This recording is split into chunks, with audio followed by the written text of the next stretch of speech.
संबंध पार्टी के कामकाज और संगठनात्मक कामों की दृष्टि से आया हूँ। सबसे पहले तो मैं राजसमंद की विधानसभा क्षेत्र की जनता को धन्यवाद देता हूँ। सरकार की मशीनरी, पैसा, रुतबा, तमाम जो चीज़ें होती हैं सियासत में, उनका बेजा इस्तेमाल हुआ। लेकिन राजसमंद की जनता दीप्ति माहेश्वरी जी को विजयश्री मिली। चिंतन बैठक की चर्चा हुई तो लगा कि पता नहीं क्या होने वाला है, और चिंतन बैठक का स्थान भी कुंभलगढ़ हो, लेकिन इनकी साम्यता है।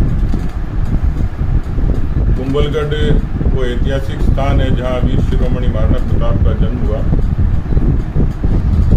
इसलिए कुंभलगढ़ का जो सामरिक और सामाजिक और जो वैशिष्ट महत्व है, उस लिहाज से हमने इस स्थान को चुना।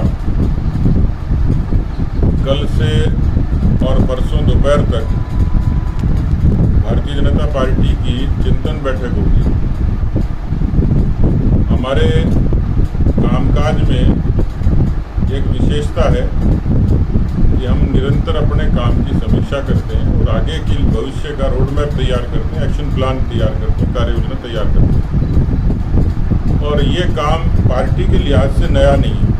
जब हम 3 सीटें होती थी जनसंघ में और 3% मत होता था, तब भी हम लोग अपने कामकाज की समीक्षा करते थे, संगठन के कामकाज की समीक्षा करते थे।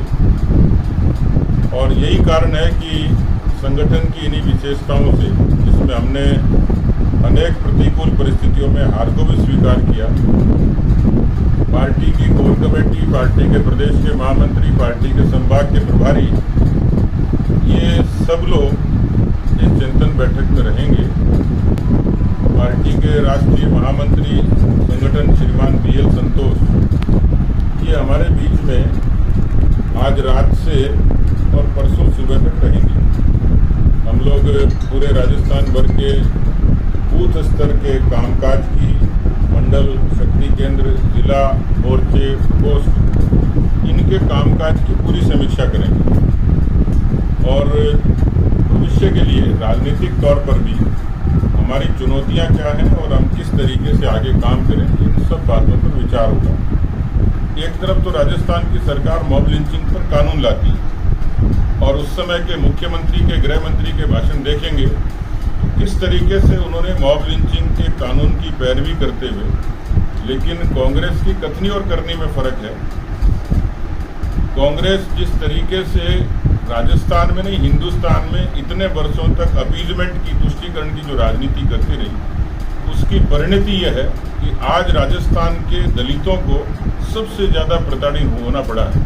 आज राजस्थान के उन तमाम गरीब और दलित और वंचित तबके के उन लोगों को, क्योंकि ये जो घटनाएं थी, ये सीधे सीधे दलित परिवार के उन नौजवान बच्चों से जुड़ी हुई हैं, उन परिवारों से जुड़ी हुई हैं।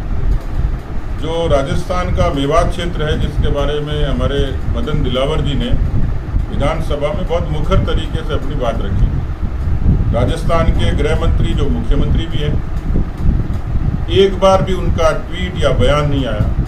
और हैरानी करने वाली बात यह है, प्रियंका गांधी और राहुल गांधी अचानक से प्रकट होते हैं। अंग्रेजी में एक शब्द है हाइबरनेशन, शीत निष्क्रियता। मेंढक जो होता है वो सर्दियों के दिनों में और गायब हो जाता है और अचानक फिर प्रकट होता है। तो जो हाइबरनेशन का पीरियड है, ये देश की राजनीति के लिए खतरनाक है, कांग्रेस के लिए तो है ही। अभी कोई राहुल गांधी जी की लोकेशन पूछे तो पता लगेगा कि शिमला में प्रियंका गांधी की लोकेशन पूछे या राहुल गांधी जी की लोकेशन पूछे तो कभी विपश्यना में चले जाते हैं, कभी प्रियंका गांधी जी हॉलीडे पे चली जाती हैं। लेकिन किसी भी घटना पर उनका ट्वीट, उनका बयान या ज़मीन पर आके गरीबों के, उन दलितों के, पीड़ितों के आंसू पहुँचने का काम नहीं है। ये राहुल गांधी और प्रियंका गांधी पर सवाल खड़े करती है कि क्या उनका कानून व्यवस्था को बनाए रखने का नज़रिया अलग है? क्या राजस्थान हिंदुस्तान का हिस्सा नहीं है? क्या राजस्थान में कांग्रेस पार्टी की सरकार नहीं है? तो मेरा सीधा सवाल आपके माध्यम से है कि राहुल गांधी और प्रियंका गांधी राजस्थान में पर्यटन कब करेंगे, यहाँ छुट्टियाँ बिताने कब आएंगे, और जब आ जाएं तो कम से कम इनके घरों पे आंसू पहुंचने तो जाएंगे कि नहीं जाएंगे। आज का सबसे बड़ा प्रश्न यही है, क्योंकि हमने उनको टीवी की स्क्रीन पर अराजकता फैलाते हुए देखा है। इसलिए राजस्थान की सरकार के बारे में मुझे कुछ कहने की आवश्यकता नहीं, आप बहुत अच्छे तरीके से वाकिफ़ हैं। और लेकिन आलाकमान को पता नहीं होगा, लेकिन राजस्थान की जनता को पता है कि मुख्यमंत्री जी घर से बाहर क्यों नहीं आ रहे। ऐसा कम ही होता है कि कोई मुख्यमंत्री 2 साल से अपने घर से दफ्तर नहीं जाए। जोधपुर नहीं जाए तो समझ में आती है, दूर बहुत है, टाइम लगता है, लेकिन घर से दफ्तर तक तो जा ही सकते हैं, सरकार तो ठीक चला ही सकते हैं। लेकिन इस कांग्रेस पार्टी की सरकार की बुनियाद अंतरकलह से शुरू हुई थी। सीटें आई थी 200 में से 99, यदि आप लोगों को ध्यान हो। 99 का मतलब मैंडेट नहीं था, जुगाड़ किया 6 बीएसपी के और 13 इंडिपेंडेंस का। वो हॉर्स ट्रेडिंग की तो बात करते हैं, वो तो खुद हाथी तक खा गए, 6 हाथी दीन गए। आजमा ठीक है, लेकिन कांग्रेस का आजमा ठीक नहीं। तो अंततः पिछले 2.5 वर्षों में कांग्रेस की अंतरकलह का नुकसान, मैं केवल सियासी आरोप नहीं है, लेकिन कांग्रेस की अंतरकलह के कारण राजस्थान का बड़ा नुकसान हुआ, राजस्थान की सरकार का नुकसान हुआ, राजस्थान की गवर्नेंस का नुकसान हुआ, राजस्थान की जनता का नुकसान हुआ। और इसलिए कोई नीति, कोई कार्यक्रम, उनका क्रियान्वयन बिल्कुल नहीं हुआ। ये जो आज मैं जिन व्यवस्थाओं का जिक्र किया, अव्यवस्थाओं का, वो सारी उसी की देन है। जो पंजाब में हुआ वो भी सबने देखा। पंजाब के बाद मुख्यमंत्री जी ने जो ट्वीट किया, वो चिंता उनके मस्तक पर दिख रही थी। ये मुझे लगता है कि कांग्रेस की ये आखिरी सरकार है। उसके बाद मुझे लगता नहीं कि जिस तरीके की घटनाएं कांग्रेस के भीतर घटित हुई है केंद्र में और राजस्थान में, उनकी वापसी हो पाएगी, उसमें संदेह। भारतीय जनता पार्टी अनुशासनात्मक पार्टी के नाम से जानी जाती है और पार्टी भी दावा करती है।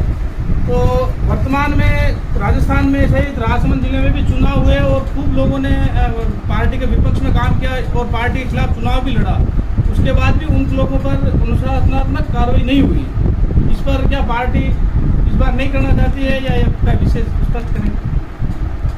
देखिए, वैसे तो राजनीति है और इसमें बर्तन भी खटकते हैं, विरोध भी होता है, वैचारिक मतभेद भी होते हैं, पसंद नापसंद भी होती है। कदाचित ये भजन मंडली होती तो शायद ऐसा नहीं होता, लेकिन मैं कई बार देखता हूँ कि भजन मंडली में भी हारमोनियम और तबले वाले में भी तालमेल नहीं होता। तो भारतीय जनता पार्टी भी, मैं यहाँ दावा करूँ आपके समक्ष कि बिल्कुल 24 कैरेट अनुशासन है, नहीं है। हम कोशिश करते हैं कि पार्टी की मर्यादा के भीतर जनप्रतिनिधि और कार्यकर्ता काम करें, लेकिन कई बार कार्यकर्ताओं की पसंद नापसंद, उनकी महत्वाकांक्षाएं इतनी ज़्यादा प्रबल हो जाती हैं कि वो पार्टी की सीमा से बाहर जाके भी काम करता है। ऐसी संख्या ज़्यादा भी होती है, कम भी होती है। छोटे चुनाव में ज़्यादा होती है, जैसे वार्ड में जो लोग लड़ते हैं तो कई बार पिता पुत्र ही आमने सामने लड़ते हैं, भाई भाई लड़ लेते हैं, देवरानी जेठानी भी लड़ लेती है। मैंने कई ऐसे प्रसंग देखे हैं।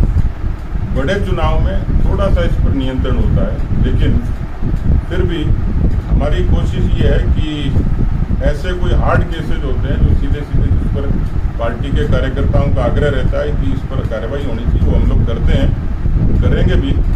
आपने कहा राजसमंद जिले की स्पेसिफिक मैं जानकारी भी करूंगा और उचित लगेगा तो हम उनको पार्टी के अनुशासन के दायरे में लाकर कार्रवाई करेंगे। सर, मंडल अध्यक्षों की जो नियुक्ति हुई थी उसमें जिलाधीश पर आरोप लगे थे, मनमाने तरीके से उन्होंने नियुक्तियाँ की है, कार्यकर्ताओं की बातों को नहीं माना है, इस पर क्या कहना है? देखिए, मंडल अध्यक्ष बनता तो पार्टी का ही है। हम कम्युनिस्ट पार्टी और कांग्रेस के लोगों को तो बनाते नहीं हैं, लेकिन कई बार ये होता है।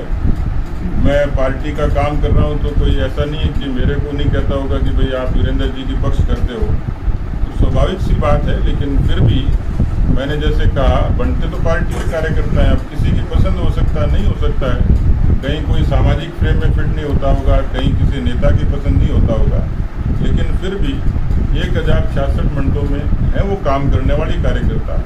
कोई छोटी मोटी नाराजगी होगी तो उसका निराकरण करेंगे। वो आप अभी कह रहे थे कि भजन मंडली में आप शब्दों की नहीं बनती है, उसी चिंतन की बात है, शीर्ष नेतृत्व से जो कमी दिखती है या जो आत्मनिर्भरता नहीं दिख रही है, तो वो क्या नई तस्वीर सामने आएगी? देखिए, चिंतन का मतलब ये है, वो मैं उसका सियासी अर्थ नहीं है, ये सियासी शब्द नहीं है।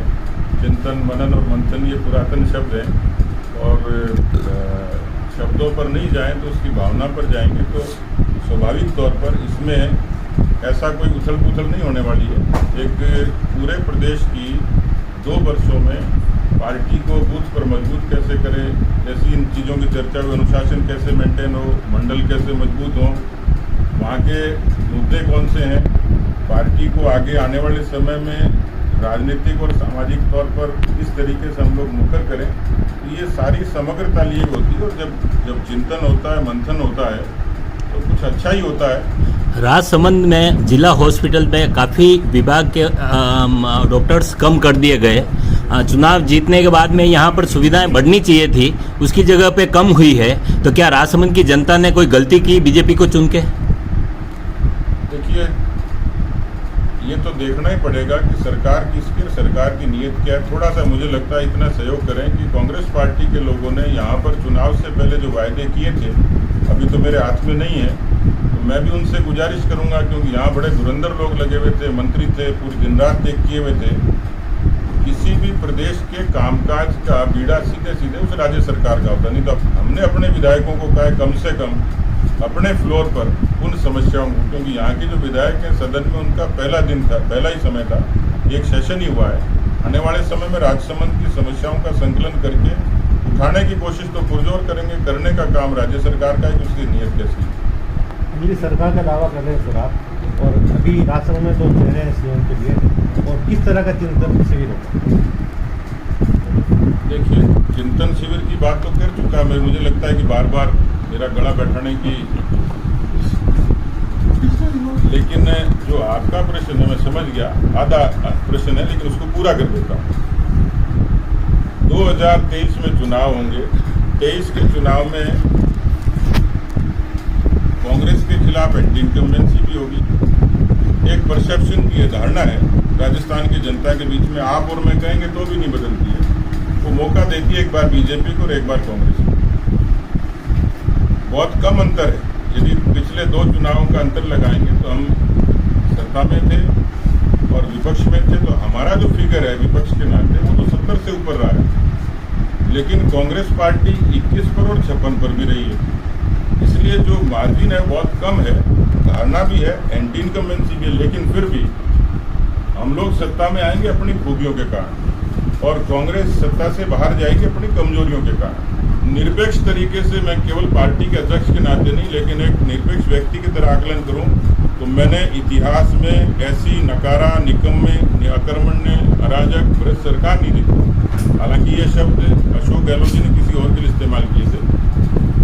तो मेरा निवेदन ये है कि आपने जो प्रश्न किया मैं उसको समझ रहा हूँ। हमारा मिशन ये है कि 2023 में भारतीय जनता पार्टी की सरकार बने। अब दूल्हा कौन बने, बींद कौन बने, ये प्रश्न सबका ही है आपका। और आप ये कहोगे जी आपके 1 दर्जन मुख्यमंत्री हैं, 2 दर्जन होते भी तो भी खुशी होती मुझे, क्योंकि पहले ही आरोप लगता था कि बीजेपी के पास नेतृत्व नहीं है, बीजेपी के पास नेता नहीं है, बीजेपी में वैक्यूम है। इसलिए अब काम ये है, हम सब का मंच पे बैठे हैं और जो कार्यकर्ता दूर दराज तक मेरी बात को सुन रहे होंगे, हमारा मिशन ये है कि कांग्रेस राजस्थान के हित में सत्ता से बाहर जाए और बीजेपी सत्ता पर आए। और जब सत्ता पर आए तो उसका फैसला कोई एक व्यक्ति नहीं करने वाला है, कोई अपने आप बींद नहीं बनने वाला है। दूल्हा कोई बनेगा तो आलाकमान की मर्जी से बनेगा, पार्टी के सेंट्रल पार्लियामेंट्री बोर्ड से तय होगा और वो जो नाम तय होगा उसको हम खुशी खुशी स्वीकार करेंगे। राजस्थान की जनता के हक में अपने आप को, जनहित के लिए अपने आप को समर्पित करेंगे। इसलिए सोशल मीडिया पे क्या चलता है, मीडिया पे क्या चलता है, इससे अलग हटके मैं तो आज प्रामाणिकता से कह रहा हूँ कि इस बात पर आलाकमान ने एक नहीं दर्जनों बार कहा है, पार्टी के जिम्मेवार लोगों ने कहा है और इसलिए हमारी तरफ से कोई संशय नहीं है। और जिस तरीके से हम लोगों ने भैरव सिंह शेखावत जी से लेकर वसुंधरा जी के कालखंड तक प्रदेश में जो जनहित के काम किए, लोक कल्याणकारी जो नीतियाँ स्थापित की और जिस तरीके से मोदी जी केंद्र में कर रहे हैं, उन नीतियों का एक केंद्र और राज्य का तालमेल बनाकर राजस्थान की जनता को सहूलियत दे पाए, तो मुझे लगता है कि यही यथेष्ट है। मेडिकली अनफिट लोगों की राजनीति में कितनी गुंजाइश है प्रदेश में वर्तमान सरकार के हालात में? देखिए, मेंटली और फिजिकली जो फिट नहीं है उनके बारे में तो कई जगह तो चुनाव आयोग भी कहता है और बाकी प्रदेश की जनता भी देखती और करती है, लेकिन ये अच्छा है कि व्यक्ति का स्वास्थ्य भी ठीक रहे और प्रदेश का स्वास्थ्य ठीक रहे। इस बात की फिक्र तो पार्टियों को करनी चाहिए, इसलिए राजनीति के काम में जबरदस्ती नहीं होती। जो व्यक्ति जिसके पास समय है, जो तन और मन से स्वस्थ है, वो प्रदेश की सेवा करे, इसमें किसी को ऐतराज नहीं है।